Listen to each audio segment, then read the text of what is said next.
Hello बच्चों, कैसे हैं आप सब। आई होप सब घर पे बैठ के पढ़ रहे होंगे अच्छे से, क्योंकि स्कूल तो जाना नहीं है। घर पे बैठे हैं, आराम से फोन यूज कर रहे हैं, पढ़ रहे हैं। अब कुछ बच्चे ऐसे होंगे जो बहुत ही ज्यादा पढ़ रहे होंगे, मतलब बाहर खेलना भी नहीं है, कि बाहर तो जाना अलाउड ही नहीं है ना कुछ और चीज करना, सिर्फ पढ़ना है पढ़ना है पढ़ना है। तो एक टिप उन लोगों के लिए ये रहेगी कि आप 12th में आए हो, बहुत इंपॉर्टेंट है ये क्लास, बोर्ड्स की क्लास है, बहुत ज्यादा इंपॉर्टेंट है। बट इतना ज्यादा अगर आप अपने आप को उन सब चीजों में इंडल्ज कर दोगे जहां पे कि आप अपने लिए थोड़ा सा रेस्ट टाइम ना रखो, तो वो दिक्कत कर सकता है। क्यों? क्योंकि अकेले सिर्फ एक ही चीज पढ़ते रहो 6-7 घंटे, और उसके बाद वो आपके पास आपको लगे कि यार कुछ भी नहीं पढ़ा मैंने, ऐसे मैं पढ़ तो रहा था 6 घंटे से 6 बजे से 8 बजे तक पढ़ा, फिर इतना पढ़ा, लेकिन लास्ट में क्या है कि हमें कुछ याद ही नहीं है। तो इस चीज का भी फायदा नहीं है। मेन बात है, क्वालिटी पे आपको अपनी पढ़ाई करनी है, ना कि क्वांटिटी पे। Quantity is not important, quality is important. तो रेगुलर पढ़ो, रोज पढ़ो, थोड़ा थोड़ा पढ़ो, और उनको रिवाइज करते हुए चलो, अच्छे से हो जाएगा। ठीक है।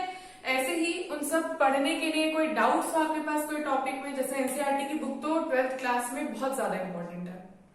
तो अगर आप एनसीईआरटी की बुक से पढ़ रहे हो, कोई डाउट हो आप लोगों का, कोई टॉपिक में डाउट हो, तो उन सबको अपने पूछने की कोशिश करो, या फिर आप मेरे इसमें वीडियोस के नीचे कमेंट सेक्शन है, वहां पे आप कमेंट कर सकते हो। जो भी चीज अगर आपको लगती है कि आपको पूछना है और कहीं से आपको रिप्लाई समझ में नहीं आ रहा है, ठीक है। तो ये तो थी आज के लिए बस एक ऐसी छोटी सी स्मॉल टॉक। आज हम करने वाले अपने नए चैप्टर है, हमारी नई यूनिट है, एनसीईआरटी की ही यूनिट है हमारे फिजिक्स की, दैट इज करंट इलेक्ट्रिसिटी। ठीक है। करंट इलेक्ट्रिसिटी, पहले नाम से ही समझते हैं करंट इलेक्ट्रिसिटी का मतलब क्या होगा। सबसे पहली बात, ये सब चीजें हमने 10th क्लास में पढ़ी हैं, ये 10th का ही एक थोड़ा सा हाई लेवल वर्जन है, बिकॉज यूर इन क्लास 12। तो डिफरेंस इतना होगा कि कुछ नई टर्म्स आ जाएंगी, साइंटिफिक टर्म्स आ जाएंगी। अभी तक जो हमने पढ़ा था वो तो बेसिक था, अब जो हम पढ़ेंगे 10th में जो पढ़ा था वो बेसिक था, जो हम 12th में पढ़ेंगे वो हमारी क्या हो जाएगी, कुछ हाई लेवल चीज हो जाएगी। तो सबसे पहले हम क्या देख रहे हैं, हमारा इलेक्ट्रिक करंट। तो आपको पता है इलेक्ट्रिक करंट क्या होता है। सिंपली करंट क्या होता है, current is the flow of electric charge. जब किसी पॉइंट से किसी पॉइंट पे हमारा चार्ज फ्लो करता है तो हम बोलते हैं कि वो जो फ्लो हुआ उसको हम करंट बोलते हैं। जैसे कि अगर आपने कोई तार लगाई किसी प्लग में, और उसमें जैसे आप स्विच ऑन करोगे तो आप बोलते हो ना उसमें करंट आ रहा है, उसको छूना मत, करंट आ रहा है। कैसे आ रहा है करंट? आपने तो प्लग में लगाया था, तो करंट कैसे फ्लो हो रहा है? क्योंकि उसमें चार्ज फ्लो हो रहा है। चार्ज मतलब इलेक्ट्रॉन्स फ्लो हो रहे हैं। जैसे जैसे इलेक्ट्रॉन्स फ्लो हो रहे हैं वो अपने साथ इलेक्ट्रिक चार्ज लेके मूव कर रहे हैं, और हम बोलते हैं कि उस वायर में क्या मूव कर रहा है, इलेक्ट्रिक करंट। ठीक है। देखो इलेक्ट्रिक करंट ना बहुत छोटा भी होता है और बहुत ज्यादा भी होता है। जैसे कि हमारी जो नर्वस सिस्टम होता है, आपको अगर पता होगा, जो बच्चे बायो के बच्चे होंगे उन लोगों को बात जरूर पता होगी कि नर्वस सिस्टम में हमारे सबसे ज्यादा इलेक्ट्रिक रिएक्शंस होती रहती हैं। ठीक है। तो उसमें भी इलेक्ट्रिक करंट फ्लो होता है, बट वो एकदम माइक्रो एम्पियर का होता है। अभी हम समझेंगे एम्पियर क्या है। माइक्रो एम्पियर यूनिट का होता है। करंट की यूनिट होती है एम्पियर, और माइक्रो उसकी सबसे छोटी यूनिट है, दैट इज 10⁻⁻⁶। इतना छोटा करंट भी होता है। और एक करंट होता है, जब देखते हो बिजली चमकती है तो एकदम थोड़ा थोड़ा आवाज में आती है, साउंड एंड लाइटनिंग दोनों होती है। तो जो उसमें बिजली चमकती है उसमें जो हमारा एम्पियर होता है, that is tens of thousands of amperes. इतनी ज्यादा इसमें अमाउंट होती है। तभी आपको पता है जब हम बोलते हैं बिजली गिर गई तो पूरा पेड़ का पेड़ जल जाता है, अगर किसी घर पे गिर जाती है तो घर जल जाते हैं। तो क्यों जल जाते हैं? क्योंकि उसकी क्वांटिटी बहुत ज्यादा होती है, वो उसकी जो यूनिट होती है वो एम्पियर्स के मुकाबले में बहुत ज्यादा होती है। जैसे आपने देखा होगा कभी कभी किसी की तार, हम जैसे बोलते हैं तार पकड़ ली किसी ने तो हाथ जल जाता है। हाथ क्यों जल जाता है? क्योंकि उसमें बहुत ज्यादा इलेक्ट्रिक करंट होती है, बहुत ज्यादा पोटेंशियल होता है, बहुत ज्यादा आग लगा सकता है, वो आपको डैमेज कर सकता है। तो इलेक्ट्रिक करंट एक तरीके से बहुत ज्यादा इंपॉर्टेंट चैप्टर है, क्योंकि वो हमारी नॉर्मल डेली लाइफ से मिलता जुलता। अब हम बात करते हैं हमारी एक नई टर्म के बारे में, दैट इज करंट डेंसिटी। ये अभी तक हमने नहीं पढ़ा था, है ना। अब हम पढ़ने वाले हैं कि करंट डेंसिटी का मतलब क्या होने वाला है। सबसे पहली बात, नाम से समझते हैं डेंसिटी, करंट डेंसिटी। डेंसिटी का मतलब क्या होता है, कितना घना है कोई चीज, है ना। अभी हम बात कर रहे हैं करंट डेंसिटी में, हमारे पास एक कंडक्टर है। हमको पता है कंडक्टर कंडक्ट करता है इलेक्ट्रिक करंट, या आप बोल सकते हो कंडक्टर कंडक्ट्स इलेक्ट्रिसिटी, है ना। ये चीज हमें पता है, ठीक है। हमने बोला करंट डेंसिटी क्या होती है, किसी भी एक कंडक्टर के किसी भी एक पॉइंट पे कितना करंट प्रेजेंट है, that is current density. I repeat, मैंने बोला अगर मेरे पास कोई भी एक कंडक्टर प्रेजेंट है, उसके किसी भी एक पॉइंट पे कितनी इलेक्ट्रिसिटी जा रही है, कितना इलेक्ट्रिक करंट पास हो रहा है, उसका रेशियो जो निकलेगा वो होगा करंट डेंसिटी। मतलब J is equal to I upon A, जिसमें I मेरा क्या है, I मेरा इलेक्ट्रिक करंट है, A मेरा क्या है, A मेरा एरिया है जिस एरिया से वो इलेक्ट्रिक करंट पास हो रहा है।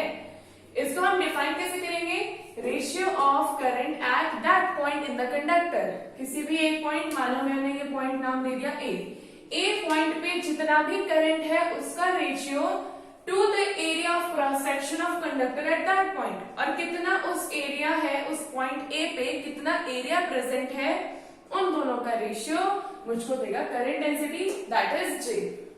एक चीज याद रखना है, it is a current density is a characteristic property of a point, not the whole conductor. जो हमारा करंट डेंसिटी की जो क्वांटिटी है वो पूरे कंडक्टर की प्रॉपर्टी नहीं होती, वो सिर्फ एक पॉइंट की प्रॉपर्टी होती है जिस पॉइंट पे हम उसे निकालना चाहते हैं।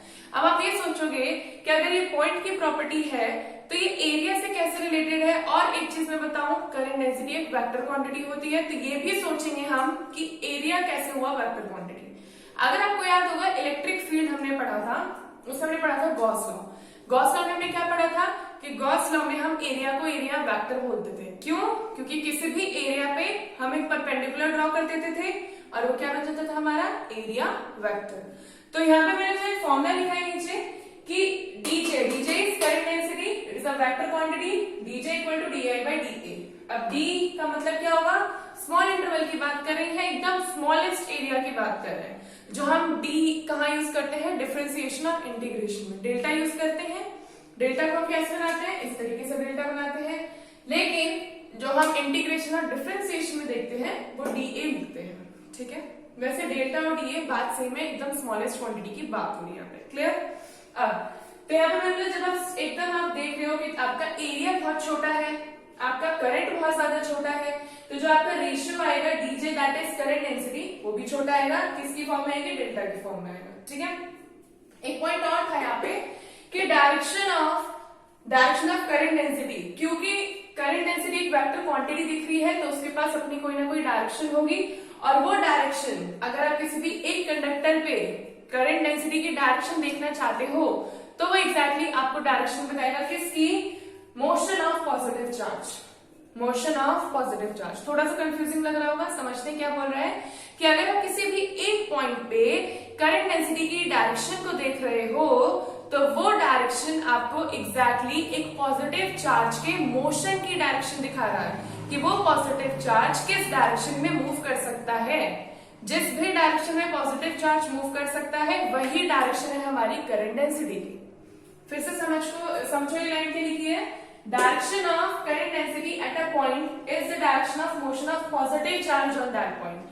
किसी भी एक पॉइंट पे जो डायरेक्शन होगी करंट डेंसिटी की that is equal to the direction of the motion of positive charge at that point. उस पॉइंट पे रखा हुआ पॉजिटिव चार्ज किस डायरेक्शन में मूव कर सकता है ये आपको बताएगी आपकी direction of current density. Clear? Important term है जो आपकी बहुत ज्यादा यूज होने वाली है, उस टर्म के बारे में समझते हैं। उसके लिए मैंने कुछ पॉइंट्स लिखे हैं ताकि आपको ये चीज क्लियर हो सके कि एग्जैक्टली क्या होता है ये। ठीक है, हो सकता है आपसे इसके डिफाइन करके पूछे तो आप डेफिनेशन में कुछ और लिखोगे, अभी आप सिर्फ समझने के लिए ये चीज समझोगे कि एग्जैक्टली जो मैंने इतनी सारी जो रामायण लिखी है वो कहाँ काम आने वाली है। ठीक है, पहले वो टर्म देखते क्या है, वो टर्म है ड्रिफ्ट वेलोसिटी।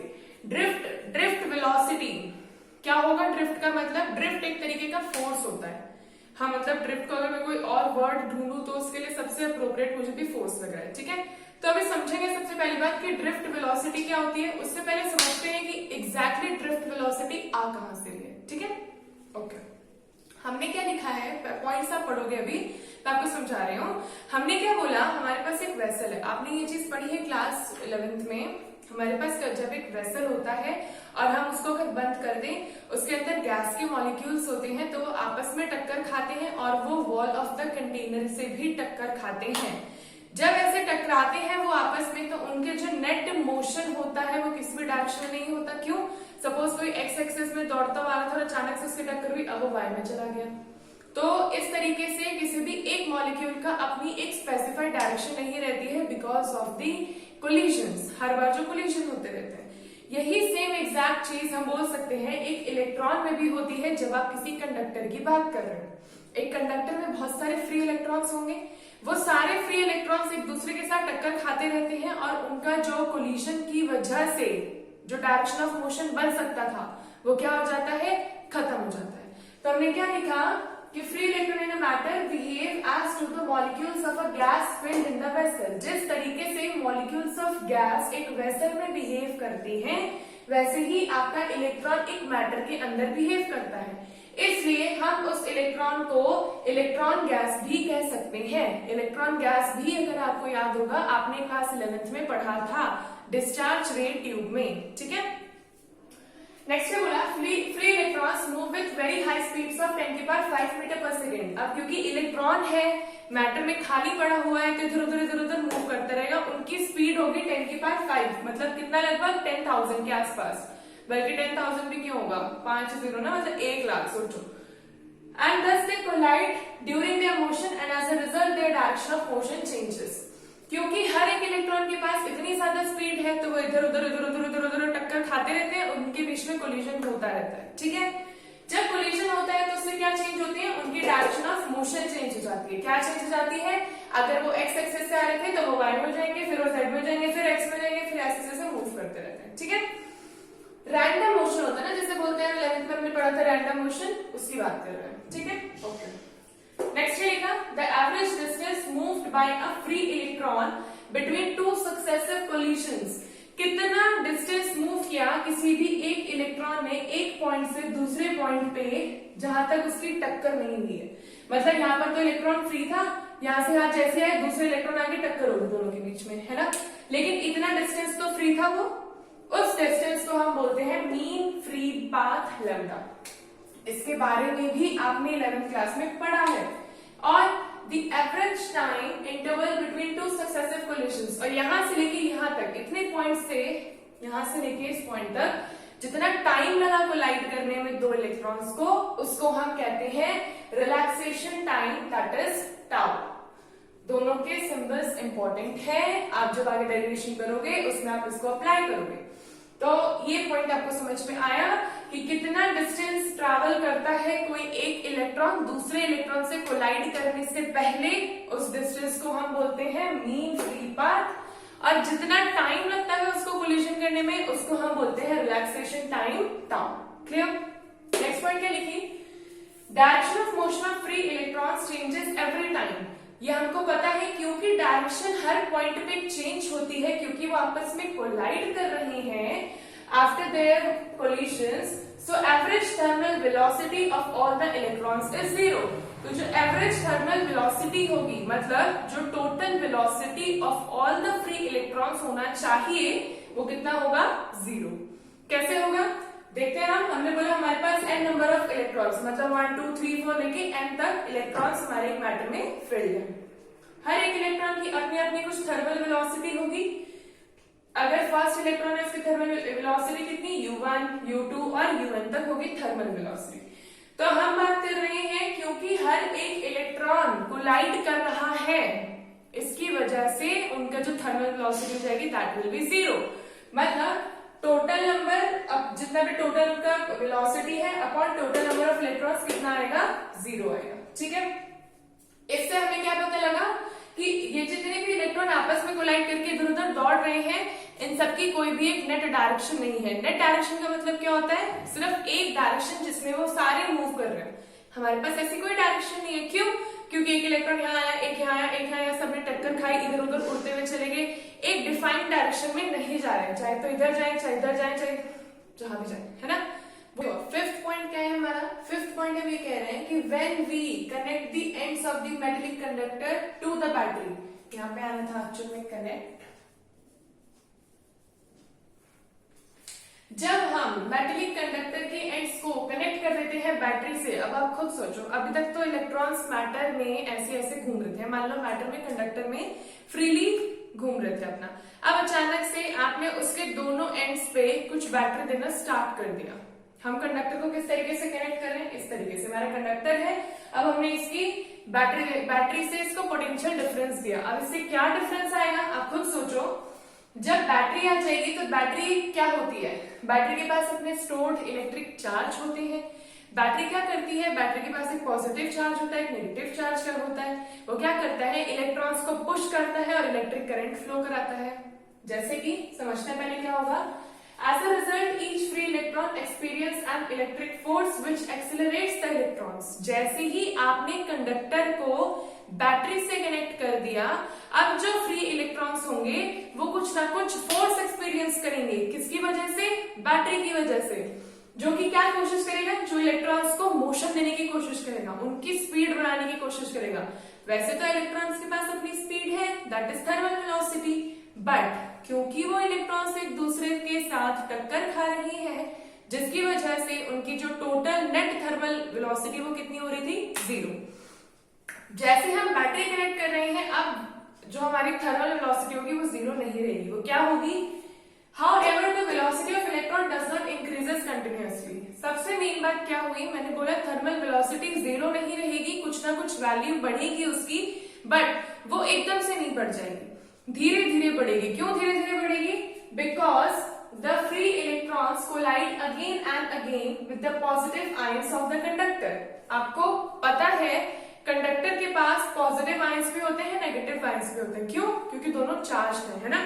तो जो इलेक्ट्रॉन्स हैं उनकी वेलोसिटी धीरे धीरे बढ़ रही है, बट वो पूरी नहीं बढ़ेगी, क्योंकि अभी भी वो कहीं ना कहीं टक्कर खा रहे हैं अपनी ही इलेक्ट्रॉन से या कुछ पॉजिटिव आयन से जो हमारे कंडक्टर में पड़े हुए। क्या होगा, due to which there is a continuous loss of energy fulfilled by battery. इसकी वजह से अभी भी एनर्जी का लॉस उतना ही है, एनर्जी लॉस ही तो हो रही है ना। कोई इलेक्ट्रॉन के पास अपनी कुछ वेलोसिटी थी, अचानक से आप टक्कर खा के इधर चला गया, उधर चला गया, फिर आपस में सब टक्कर खा रहे हैं, तो एनर्जी कम होती जा रही है। लेकिन इस एनर्जी की कमी को कौन पूरी कर रहा है, हमारी बैटरी। क्यों, क्योंकि हमारी बैटरी कंडक्टर के साथ जुड़ने के बाद उसको एक पोटेंशियल डिफरेंस दे रही है, उसको एक फोर्स दे रही है, उसको काम करने के लिए मजबूर कर रही है कि आप भाई इलेक्ट्रॉन है, अब आपने उसको फोर्स दे दिया, अब वो मूव कर रहा है। जब वो मूव करेगा वो कुछ ना कुछ वर्क डन कर रहा है, और वर्क डन किसकी फॉर्म में हमारा स्टोर हो जाएगा, in the form of energy. ठीक है, thus the potential difference of the battery does not gives the electrons the accelerated motion. जैसे ही आपने बैटरी लगाई, इसका मतलब ये नहीं होगा कि इलेक्ट्रॉन्स के पास अचानक से कोई मोशन आ जाएगा। अभी तक तो इधर घूम रहे थे, अब अचानक से सीधा चलने लग जाएंगे, but simply gives them a small constant velocity. but उनके पास एक constant velocity आ जाएगी, जिसकी वजह से अब वो टक्कर खाना थोड़ा सा कम करेंगे along the length of the wire towards the ends at higher potential. और दूसरी बात, ये velocity जो इलेक्ट्रॉन्स के पास आएगी वो उसको ज्यादा फोर्स करेगी उस जगह जाने के लिए जहां पर हायर पोटेंशियल है। अब आपको पता है अगर इलेक्ट्रॉन नेगेटिव है तो उसके लिए हायर पोटेंशियल का काम कौन करेगा, पॉजिटिव प्लेट या पॉजिटिव साइड। तो मतलब जब आप बैटरी लगाओगे, जैसे ही यहाँ से नेगेटिव चार्ज अपना एक पोटेंशियल देना स्टार्ट करेगा, यहाँ पे प्रेजेंट हर एक इलेक्ट्रॉन पॉजिटिव की तरफ स्मॉल कांस्टेंट वेलोसिटी की वजह से खिंचने लग जाएगा। यहाँ से इलेक्ट्रॉन ऐसे ऐसे खींचने लग जाएगा। अभी तक जितने इलेक्ट्रॉन्स प्रेजेंट थे वो आपस में टक्कर खा रहे थे। जैसे ही हमने पोटेंशियल अप्लाई किया, कुछ डिफरेंस दिया हमारी बैटरी ने, ये इलेक्ट्रॉन्स यहाँ से मूव करने लग जाएंगे, अब आपस में टक्कर खाना कम करेंगे, थोड़ा स्टेबल होंगे। क्यों, क्योंकि इनके पास आ जाएगी कांस्टेंट वेलोसिटी, और इसकी वजह से ये अब हायर पोटेंशियल की तरफ अट्रैक्ट होने लग जाएंगे। और इलेक्ट्रॉन के लिए हायर पोटेंशियल का काम कौन करेगा, एक पॉजिटिव प्लेट। ठीक है, अब हमें क्या बोल दिया, यही से हमारे पास एक बहुत प्यारी डेफिनेशन, बहुत ज्यादा खूबसूरत डेफिनेशन आने वाली है ड्रिफ्ट वेलोसिटी की। जितने अभी तक हमने पॉइंट्स डिस्कस किए उन सबको समराइज करके ये बात क्या बोल रहा है, average velocity acquired by the free electron. सबसे पहली बात, फ्री इलेक्ट्रॉन्स को मिल रही है एक average velocity along the length of the metallic conductor. जितना लंबा कंडक्टर होगा उतना ज्यादा इलेक्ट्रॉन्स ऐसे पुश होते हुए प्लेट की तरफ जाएंगे। अंडर अ पोटेंशियल डिफरेंस, जब आप उसको किसी बैटरी से कनेक्ट करोगे, across the conductor is called the drift velocity of the electron. क्या बोला?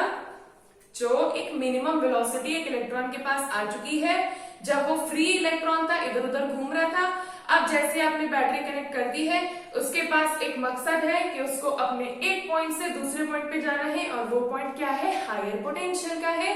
और कितना लंबा जाना है? जितनी लंबी लेंथ होगी हमारे कंडक्टर की।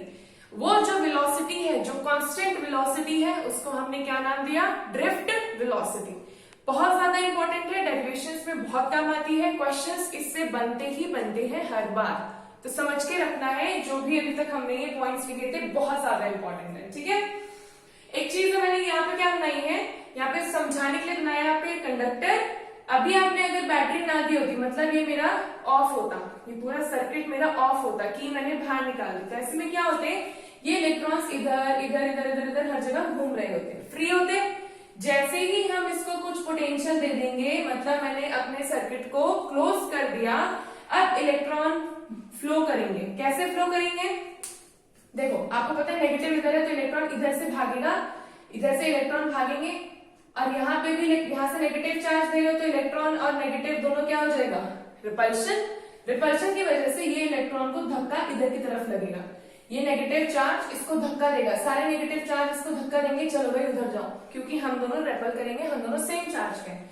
और इसकी वजह से अभी, और दूसरी बात, इस डायरेक्शन में क्या है? सारा पॉजिटिव चार्ज, तो ये पॉजिटिव चार्ज उस इलेक्ट्रॉन को अपने पास बुला लेगा, तो ये सारे इलेक्ट्रॉन इसके धीरे धीरे धीरे धीरे इसके पास आने लग जाएंगे, और इस तरीके से हमारा इलेक्ट्रॉन का मूवमेंट होगा। लेकिन इलेक्ट्रिक करंट की डायरेक्शन क्या होती है? Opposite to the movement of electron. अगर आपने 10th क्लास से पढ़ा होगा आपको याद होगा कि इलेक्ट्रॉन का जिस भी डायरेक्शन में मोशन होता है, इलेक्ट्रिक करंट का मोशन जस्ट उसके अपोजिट होता है। क्या लिखा मैंने?